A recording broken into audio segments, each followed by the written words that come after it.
Ayumi,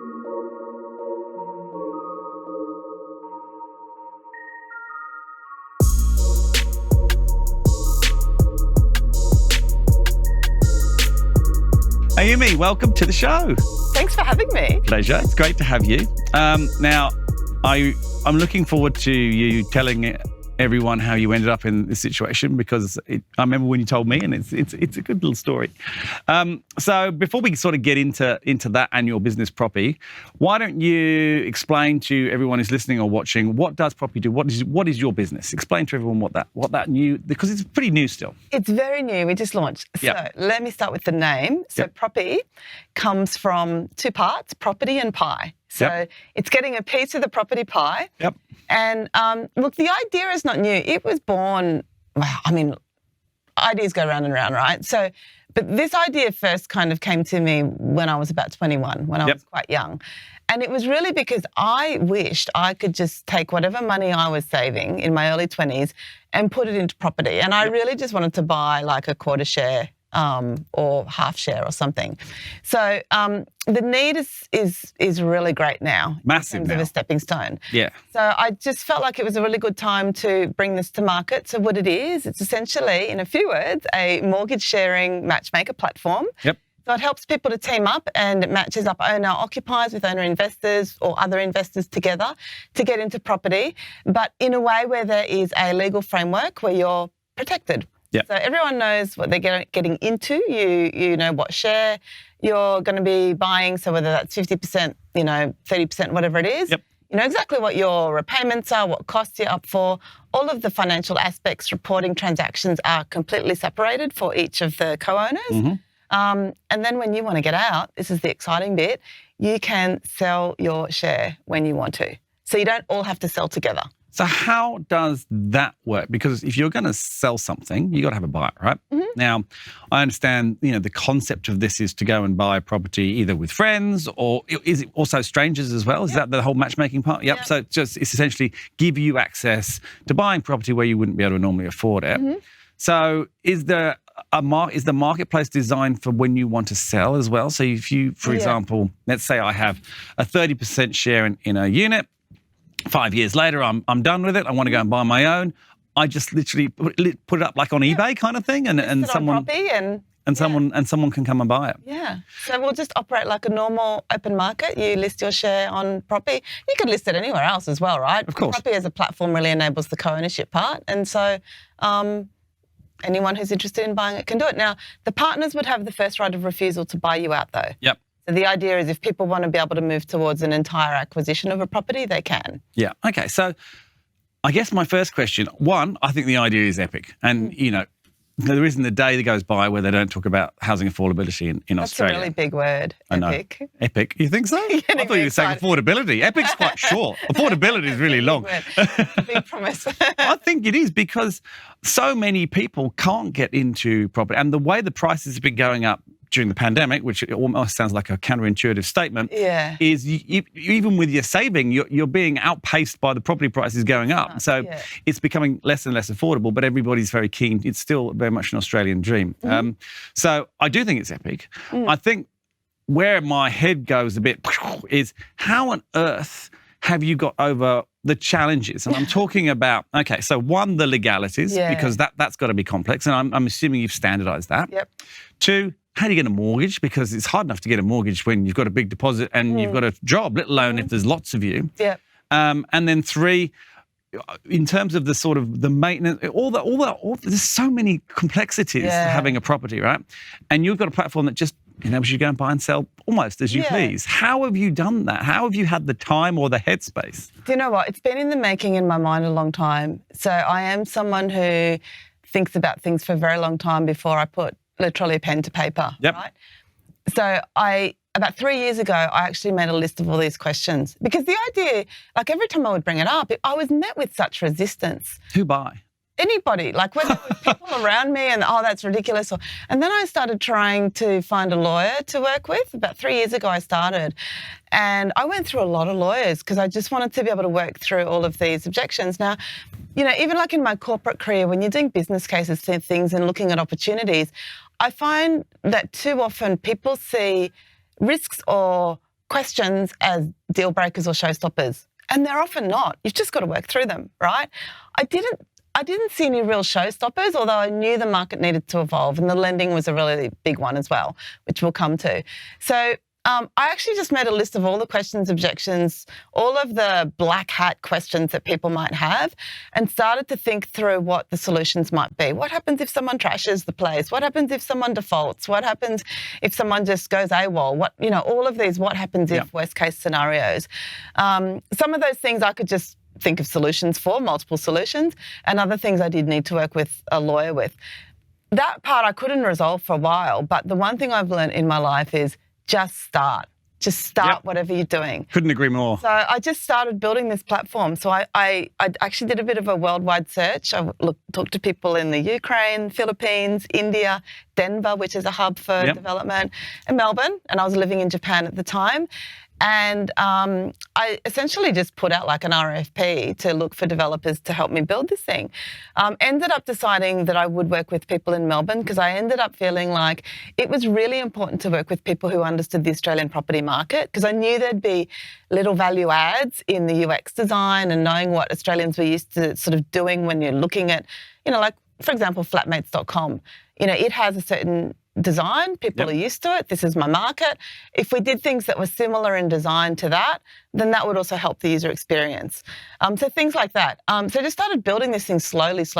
And I thought the legal bit and the lending part, I'll just keep working on. The legal part went through a lot of lawyers. It wasn't actually until I moved back to Australia, which was right in January 2020, that someone introduced me to some lawyers who were amazing. And as soon as I met them, the chemistry was there. They understood the concept. They have national coverage and a digital journey. Surprise, like what lawyers are in the digital world? Not many. We've had a few on the show, actually, but there's not many. Not too many. They're getting there, right? They are.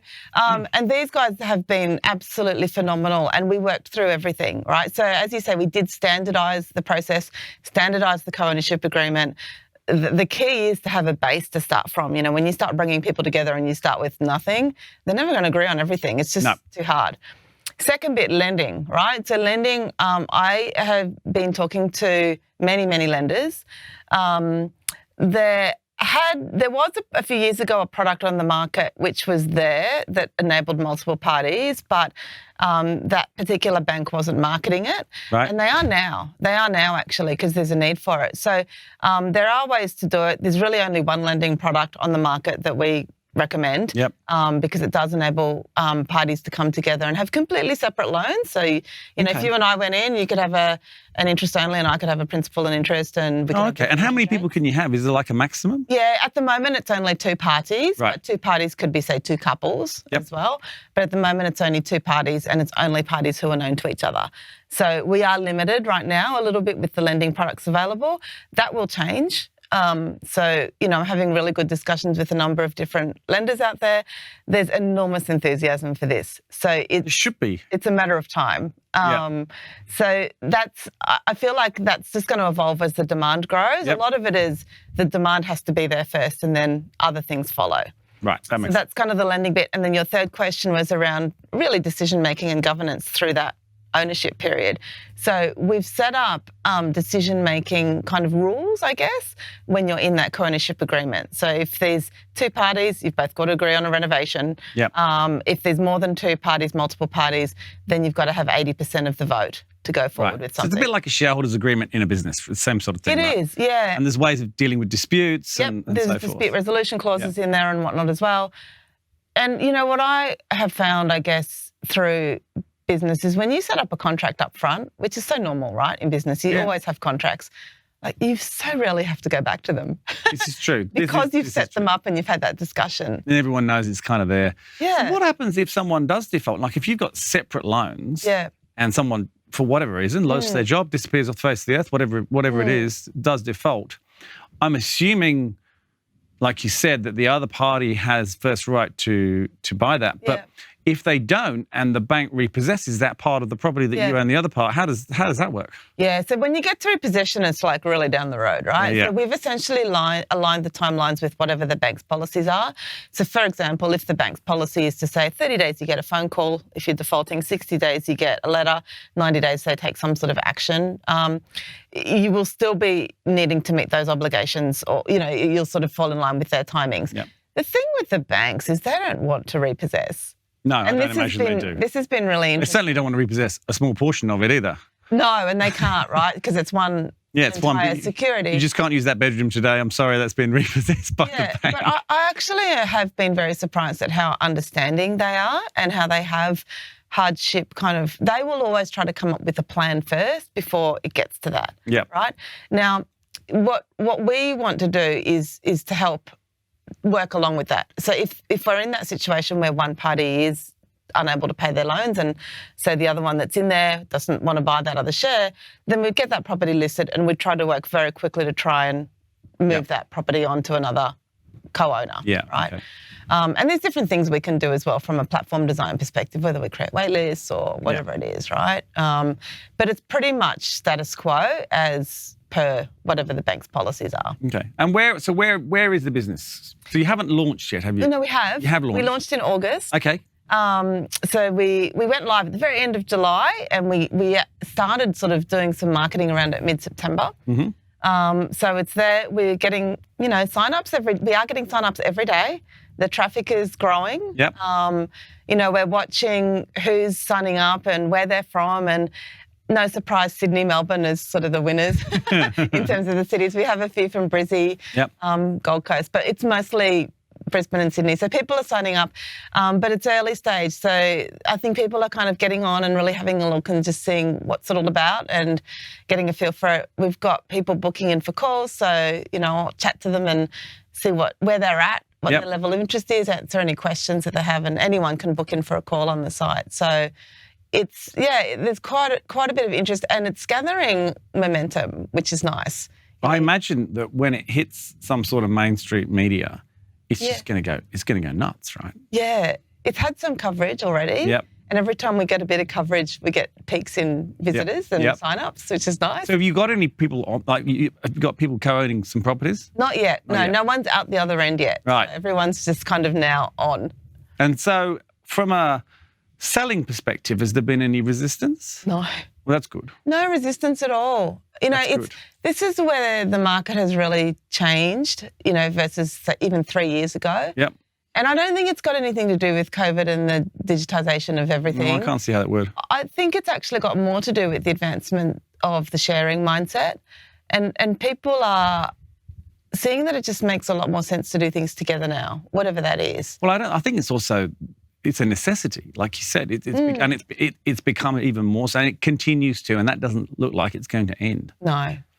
So before we sort of go into a bit more about where it's going, let's talk about you, because I want to go back to your sort of history and how you ended up. I mean, like you said, you've been thinking about it for years, and everyone's been telling you it's a ridiculous idea. But what were you doing during this time? What's your background, and how did you end up making that decision, which I know you made, which is in my view, it was a massive decision. I think it was a good one, but it was still, it was a big call, I think, from where you were. So let's talk about that a little bit, because people are always interested to know. Sure. So I'm a bit of a science geek, loved chemistry, physics, and I ended up studying pharmacy, so I'm a pharmacist. Yep. Grew up and trained in Brisbane, so I worked in the hospitals. Yep. Loved it, absolutely loved it. But I've always been a bit of a restless soul. So I've always kind of been like, I don't know, chasing stuff, working on extra stuff. And it's funny how, you do all these things and you meet all these people along the way, and everything has a way of all becoming intertwined. Your past becomes intertwined into your future. And I'm finding that more than ever now, even though... Well, you've travelled a lot, right? I have travelled a lot, but I've made a massive change of industry. So I wasn't a pharmacist my whole career. I did that for a few years. And then I went on this holiday. It was meant to be this, and I say meant to be because it didn't turn out to be that. It was 2 months, South America. Yep. But then I ended up in Mexico, North America. And I ended up there 3 years. Yeah, that's a little longer. Yeah. So I had to call my boss at the hospital and say, I'm not going to come back. I think I'm going to stay. And he says to me, do you need money? I'm like, no, I'm good. And I think at that time, because I was in my early 20s, I'd saved up like $9,000 and my aim was to make that $9,000 last me a year. Right? In So Mexico. This is like shoestring. Yep. Like this is down to budgeting and saying I can have 1 cup of coffee a day and 2 meals. And bad tequila. Yeah, bad tequila. Well, tequila's actually much better in Mexico than it is That's here. true. Well, you would hope so, I suppose. So you don't have those bad tequila experiences in Mexico. You just have fun. So I ended up in Mexico there for 3 years. And look, I didn't speak Spanish, so I had to learn pretty quickly. And I just taught English in the beginning. Yep. I didn't have a visa, so I was illegal in Mexico. An illegal pharmacist in Mexico teaching English. And pharmacists also didn't exist because they have these what looks like pharmacies in supermarkets and they have these like men in white coats that... They're just normal people, right? They're just normal people. Yeah, with white coats on. And they try to sell you completely inappropriate stuff. So I used to always like walk in there and say, can you bring out your big book? And I'd go through the book and find whatever I needed when I wanted to buy something. But there were no jobs for pharmacists, right? So I thought, right, I'll get a job with a drug company, with a pharmaceutical company. This is the chance for me to get in because I actually always wanted to work in pharmaceuticals. I couldn't get a job because I was like 23. I had cut my hair off really short, right? Now, Mexico is a conservative country. Everyone had long hair, so that was one. And you're illegal. I was illegal. Plus, I looked like I was 12. Like, I just had this like burden of always looking like I was a child. And people would say to me, what do you want to be when you grow up? I'd say, I am grown up. I'm a pharmacist. So, I would like apply for these jobs that were every sales rep job I applied for that, this is days of the newspaper, right? So you'd get that whatever day of the week it was and you cut out the ads and you go hand deliver your CVs. I remember. And Monster was just starting. Oh, yeah. Remember Monster? I do remember Monster very well. It was just starting, yeah. And so I would cut out these ads and I kept one. And the ads would typically say, must be male, 30 to 35, married, must have own car. Wow. So no ticks there. It was just lucky for me that my name was so weird they couldn't tell what gender I was. So I would turn up to these interviews and they would look me up and down and they would just say, how old are you? And then they'd say, are you planning on getting pregnant? Like these were the questions, right? So there was no equal opportunity. Oh, God, no. I don't think there is. And then they'd quiz you on your family and who did they work for and was it competition? Some of these drug companies had me back like 4 times for interviews. It was crazy. And I didn't know what they were asking me because my Spanish was so bad. So I had friends help me with my CV and then I would just blurt out sections of it in Spanish. And they'd ask me a question and I don't know what they asked me. I'd just go for another section, right? No wonder they did you back 4 times. They were like, we got to get her back in. She's mad, this girl. You got to meet her. I know. It was crazy. And then I had a stroke of luck. So then I interviewed with an ad agency called Grey. So Grey at that time were one of the top 3 in the US. They've since been, swallowed up. They all, like they aggregate. So I had a job interview with Grey and I don't know why, but it was with the general manager and I don't know why he was interviewing me. But he said, oh, you're Australian. I grew up in Texas. Let's do the interview in English. Thank the Lord. And he hired me. And I thought, he doesn't know what he's hiring. Well, you're probably the first interview you've actually answered any of the questions they've asked you as well. That probably helped. That did help. I think that helped. Anyway, he hired me. The next thing was to try and figure out what on earth I was supposed to do. So anyway, I ended up working in advertising, right? So I worked for them and they then ended up transferring me to New York, right? So I went to New York. So a little bit of luck, just a little bit of luck here. Yeah, you've landed in one of the top 3 agencies. I didn't know who they were at the time. And they've moved you to New York. They moved me to New York because they were interested in my science background and they had pharmaceutical company clients. They had Janssen and they had Lilly and they needed someone that was going to help. But I went there for 4 weeks stint only first. Right. And I thought, 4 weeks. I said, by week 2, I want to have a job offer from the New York office. So I worked my tush off to try and get an offer. And then someone made a little joke, sort of saying, oh, you don't want to stay, do you? And I was like, yes. Yes. You should have had a T-shirt with it on. I love New York. Literally, you could have. Asked me to stay. So then they did. And so I ended up there, working there. And that was, I'm going to give away a bit of my age now, but that was the .com era. Yep. I was there in the boom time and through the downturn. That's when I moved to Australia, so that's my age too. So, yeah. So that was, so September 11 hit. I saw 5 rounds of pink slips and firings, and I thought, like they've gotten rid of all of the most expensive people because I was one of the cheapest, right? So they get rid of the expensive and whatnot, and then you're down to your bare bones. And I thought, my lease is going to be up. I can't renew it. I might not have a job. They're ruthless over there, right? So they are. There's no unfair dismissal. You just fire, bam, no reason. Literally that pink slip. So I thought I'm probably in that next 6th round. So I called it quits and came back to Australia and joined the pharmaceutical industry. So I was in the pharmaceutical industry for a few years in medical departments. Yep. Couple of different ones, and then I went to Bayer, which is where I had my longest stint, about 14 years. And then I moved into commercial roles. So I moved into general management in New Zealand first, which was a bit of they do these like tests, right? So they put you into the little markets, they test you, and then you move into bigger markets. So then I moved to Singapore and ran sort of a few countries in Southeast Asia. That's your 5th country or 4th country you're working in there? Oh, I don't know. There's been a lot. There's been a few, Then I started to just move vertically up, right? So geographically. Yep. So I was in Singapore, then went to Japan. Japan was really fun because I'm half Japanese. Yep. So I understood the culture. Did you speak the language? Yeah, I did, but you grow up speaking colloquial Japanese, not business. Right. The business Japanese is a completely different vocabulary. Really? I did not know that. Yeah, the words are completely different. There's no link. Completely different. It's crazy. So do you have to learn both if you live in Japan? You do? You do. How interesting. So even Japanese people, when they're graduates, when they first move into their first job in a company, they go to language school and they learn all the business Japanese. It's a whole nother language. Wow. Yeah. It makes things quite complicated. Hard. Yeah, complicated. So you have to study. So I had to study. So that was really fun because that was a startup because Bayer didn't have a consumer health business there. Mm-hmm. And so we started with really an e-commerce business model, which was really exciting. So that was where I learned a lot about e-commerce. So pharmaceuticals, e-commerce. Yeah, but it was consumer health. So it was more supplements at that stage. Okay, vitamins and things. Yeah. So that was where we went in, built that business up sort of over 4.5 years. And then they moved me into a global role out of the US. Mm-hmm. So I was back in New York, which was great.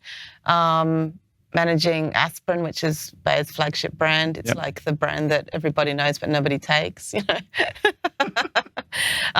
So working on that. And then it had only been sort of a few months into that job that I got a call from Blackmores. And, at that point, it was kind of like, we've just moved, we can't move again. And we kind of kept talking and it became more and more interesting. And I loved the idea of going back to something that was smaller. Yep. With a founder who was leading the company with marketing. How big was it then? Well, was it early years or was it? No, Blackmores. Well, this was only a couple of years ago. So Blackmores has been around since sort of the 30s. Yeah. And it had a massive growth spurt. It doubled in size in 2016 when there was sudden interest from the Chinese market. And so since then, it's been really quite big. Yeah. And it's expanded out through Asia. So it's become a real Asia-Pac region. Yep. Company. So it's sizable now, but it still has that small company feel to it and it's very purposeful. Yep. And so that for me was really, really attractive to work there. And I loved it. I absolutely loved it. But I still always had this pull, this niggle, this restlessness, of wanting to always start something of my own. And I've always had that. And it's just more that I've had such amazing experiences in the corporate world that pull was always so strong to stay. And I've worked with incredible people. And you've been all over the world. I mean, what an interesting career. I've cuddled pandas. Well, that's the first for this show. It's they're these giant. Why did you cuddle pandas? What part of the role was that? It was in a meeting. We were doing a field trip in Chengdu in China and... It was cuddle panda time. It was cuddle panda time. And not everyone got to. We had to draw straws because not everyone, you can't just pass the panda around, right? Because that's not appropriate at all, right? No. And I got one of the straws that had a little panda on it. I was so thrilled. And they're gorgeous, and the most gorgeous things. But I've had incredible experiences. Are they strong? They look strong. Well, this was a baby. It wasn't a big, it wasn't like. It's like a massive. No, this is a little one. Their heads are like this size and they're this big and they're little live teddy bears. Does it grip you? It doesn't grip you, but it kind of sniffs you and it looks at you and they're like babies. It goes, why am I being passed around all these strange people who've got straws with a picture of me on? Yeah. What's going on here today? Yeah. So, but, and really amazing people. You get to work with people from all different corners of the world and to connect with people with different backgrounds. And when you have a company connection, like you all work for the same company, you can actually ask them anything. There's an immediate trust. So you can ask them anything about their cultures without risk of offence, right? Okay. And you can learn. Yep. So it was really incredible. And a lot of that you just consistently then apply to everything you do. You take all that experience with you, right? And then you apply it to everything. So that was a bit of a long, anyway, that's kind of like. And then you resigned from Blackmores. So what were you doing at Blackmores when you decided to go, it's time? So I was the managing director at Blackmores. So it was a great. So just a little role. Yeah, it was a great job. It was really fun. It's such a big call to go. You've lived in this. What an insane life, right? You've had this fascinating life, and you've sort of hit the pinnacle of Blackmores. You're the managing director. You've cuddled pandas just recently. So you're living a pretty high life here, and then you go, you know what? I think I'm going to quit. If people are funny, aren't they? They always want more. I think it's awesome, and I think I'm a big believer like you've just got to start, right? That's what you've got to do. But we have a lot of people on this show, and a lot of people obviously who've quit different roles. But no, I haven't really been with anyone that's been as senior as that in quite a public business to quit and start a business. It was a really hard decision, right? Because I would have hoped you did put some thought into it. But I'm very impressed you have. I mean, I think it shows your belief in your business. Well, do you know what? So that's the thing, right? Like I could have done this a lot earlier. I always had ideas. Like there was so many things and even products. Like I've literally had stock sitting there ready to sell and not had the guts to take the leap and do it. Interesting. And what, all like sorts stocks of pharmaceuticals? All different things. So like one time it was elliptical scalpels to cut out skin cancers. Oh. Another time it was like handbag hangers.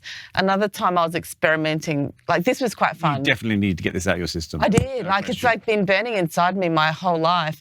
Like stuff to when you go to the toilet and you get that splashback? I was experimenting with making stuff to spent way too much time in Japan. To stop the splashback, yeah. So there's just been all different things, right? But what it often came down to is it's always fun starting stuff, but would I have fun actually doing the business? Once you operationalize it and you do it, do you want to keep working in it? Yep. And that was always a real test of a question. And a lot of these sorts of businesses, I didn't necessarily want to keep doing it. Like the fun was in the design and the development and bringing it to market. But I just didn't have the guts to do it. And I didn't, I am, if you ask me what drives me, the one thing that drives me is a fear of failure. I do not like to fail. What? No. And I will do anything I can to not fail, right? And so for me, I actually all the way along had to test myself. Going to Japan, working in a market that was like Mad Men, 1950s, right? And I'm not kidding. I was surrounded by men who were in their 70s.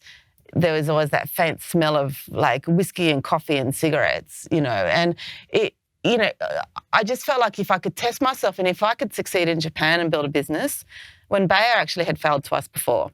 So this was like the third time I had to succeed. If I didn't succeed, the company would fail. And by the way, when I got there, Japan is a country with a long memory. People all remembered Bayer's past failures. Oh, wow. So I had to deal with that as well, right? They were literally sitting there waiting for me to pack my bags and go back home. So I needed to prove I could do it there. And I knew if I could build a business in Japan, then I could build a business in Australia. So that was kind of a first test for myself. And even though I did that, then I felt like, I need another test. So then I started so that's what I do. I kind of test myself with these impossible goals. And if I hit them, then it's kind of like this validation of, no, okay, I think you're ready. And so I felt like now with Proppie, I was ready, and I felt like the market was also ready for the idea. Yep. I think you're right. I think the market's timing's really important with ideas. And do you think it's a global? Obviously, you've had so much experience working in very, very different cultures in very different parts of the world. Do you see this working across the, Japan is a very expensive market. New York is a very expensive market. Not sure about Mexico, I'll be honest. But, there's a lot of similar problems in other countries. I think it's definitely got application there are certain markets that are very similar, like your typical London, Vancouver. Yep. There are markets where I think this would probably work as a template you could roll out. Is anyone doing it overseas? Have you seen? Not like in the way that I'm doing it. There's a lot of people, especially in the UK, trying to solve the problem in many different ways. Yep. You've got all these variations of these sorts of things. Like you've got companies that will co-own with individuals, but the company buys the asset, right? The beauty of this is you go in and you choose what house you want to buy, and it's your choice. You want to be able to choose what you're investing in.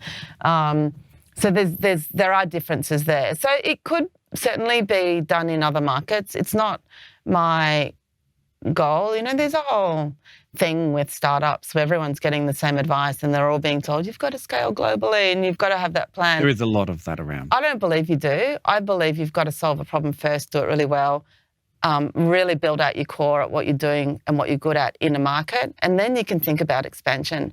And I do worry for, I've been around the traps a bit, so I kind of have had the benefit of learning along the way. Yep. But when you're sort of young and jumping straight into business and you are relying a lot on the advice of others, I do feel like people get distracted with global scale when really they should just be focused on the problem they're solving. Yep. And so right now, the plan is to solve a problem in Australia, primarily Sydney, Melbourne, maybe Canberra. We have problems to be solved. It's a big enough market, and we'll see how that goes. And if that's successful, then it could go elsewhere. But, I'll worry about that later. So we talked about this before. You're not scaling yet, but you will be as soon as these properties start flying off the shelves, which is imminent. Mm-hmm. Tell me, why would someone want to, other than listening to your stories about cuddling pandas, why would someone want to come and work with you on this journey that you're going on now? It's an interesting one. Making a choice to work in a small, less stable company that isn't a resume builder is something that's attractive to only a certain type of person, right? And it's someone who loves that spontaneity, unstructured environment, that pace. Now, I do operate at quite a pace, right? So I have no doubt. You have to be able to run with me. And anyone who's worked with me all the way through knows that. Like there's a certain pace that we need to run at in order to go. But it's exciting, and I think if people want to come with me on this adventure, and it will be an adventure, then there's not going to be a dull moment. No. It's just going to be fun. It's going to be inspiring. It's just going to be a real learning experience, right? I don't ask a lot of people, but people have said to me things like, "Oh, she never takes no for an answer," and that's true. That's a good thing. Yeah, it's true. Because there's very few things that are unsolvable or impossible, right? And I love a good problem. And I always think whenever you've got limitations and things that are getting in your way, something greater is always born out of that. Yep. And that's exciting. When you hit that moment I'd agree with that. Oh, we can do it this way, or we've just suddenly had this amazing little twist or a build or something, you wouldn't have got to that without the hurdles that were in front of you. And that is like so incredibly rewarding when you get to that as a team together. Yeah. So, I don't know. I hope that people would want to come and work with me, for the adventure, that they'll get something out of it that they just won't get somewhere else. It's also a huge public service. I mean, you're taking home ownership to a market that is rapidly losing sight of it, right? Yeah. So that's a big thing. Yeah. Which will probably just fuel property prices even more, which is even more terrifying. But do you know what? I actually put a lot of thought into this because I also didn't want to create a problem. And it was really important to me that if we were going to change the structure of the market, which if we are successful, we will, that we didn't do damage, right? And I actually thought about this from all different angles. Now, it could inflate property prices initially. And I say initially, but if I bring this down to the most basic levels of what property will do, and when we look at what are the things that drive property inflation, it's really basic economics. It's supply and demand. That's all it is. And what property will do is ease that supply-demand tension. How? You go from one property to one buyer to one property to 2+ buyers, right? I see what you're saying. And so then if you're also encouraging people to invest in a property in part, It means they don't have to be chasing initially their dream home. They're investing somewhere smart, and it might be somewhere then that has more compromise. And I don't mean compromise in a bad way. What I mean is you might be able to invest now in a high growth area. Imagine investing in the eastern suburbs where you couldn't get in because the cost of entry might be $2+ million. But you can now partially get in a high growth area. And it might be a small 1-bedroom apartment, which you wouldn't want to live in because it's only 1 bedroom, right? But you make compromises on the size or the location. You might be prepared to go a bit more regional because you're not necessarily going to live in it. Yeah. But you can enter high growth areas and then you can make your money work and you can build your equity and then you can buy the next. It makes investment more achievable, right? Which can only be a good thing because we're about to go through this huge transfer of wealth, right? Which they talk about with the aging population, and a lot of that is in property. Yeah. So it'll be interesting to see whether you suddenly get a whole bunch of people who would never have had access to buy some of that property, as you know, some of it obviously get passed down, but a lot of it will get sold. Yeah. So that it'll be interesting to see how it pans out. It will be interesting, and they're talking about this huge transfer of wealth, but when you look at the average amount that will be transferred, it's not a huge amount. I think it's more en masse, right? I think it's because there's just this massive population of people that are coming to the end of their, I don't want to say that, time. Let's go with time. Yeah. And I'll be honest, I haven't looked into it much. It doesn't affect us in the same way that it affects other markets. So I've not done a lot of research into it. I'm really just guilty of reading mainstream media about it, which is probably just rubbish, right? I'm sure it's accurate. Absolutely accurate for today. It won't be accurate tomorrow, and they'll change our opinion. Oh, you know what I love about mainstream media is that you can have 2 articles that completely contradict each other in the same publication, and I just can't understand it. And a lot of them about property. Anyway, let's not get into that. Yeah. But look, I think it's